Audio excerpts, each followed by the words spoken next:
আসসালামু আলাইকুম আপু এন্ড ভাইয়া, আপনারা কেমন আছেন? আমি অনেক ভালো আছি।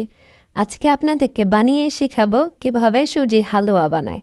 তো প্রথমেই পাতিলে চুলা দিয়ে দিবেন। পাতিলে না, চুলাতে পাতিল দিয়ে দিবেন, নতুন পাতিল।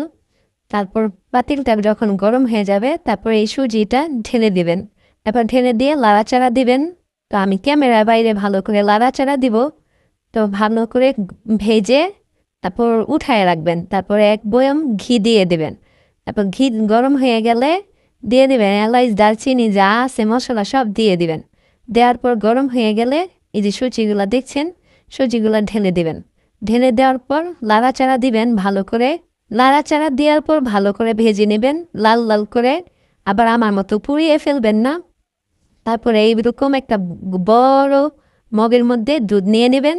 তারপর এগুলো ঢেলে দিবেন সুন্দর করে। তারপর ভালো করে লাড়াচাড়া দিয়ে মিশিয়ে নেবেন।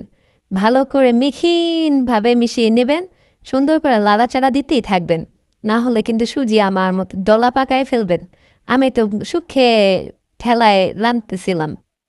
তারপর দিয়ে দিবেন 2.5 কাপ চিনি। 2.5 কাপ চিনি দেওয়ার পর সুন্দর করে লাড়াচাড়া দিবেন। তারপর সুন্দর করে মিক্সিং করে নেবেন। তারপর বেশ লবণ দিবেন। আমি লবণটা বেশি দিয়েই ফেলেছিলাম।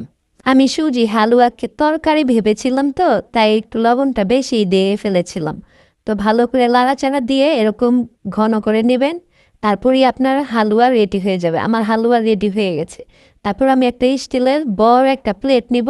তারপর এটার মধ্যে ঢেলে দেব। ঢেলে দিয়ে আগে প্রথমে ঘি দিয়ে ভালো করে মালিশ করে নেব। মালিশ করা শেষে তারপর এই সুজিগুলো দিয়ে সুন্দর করে থাবড়ায় থাবড়ায় বসায় নেব।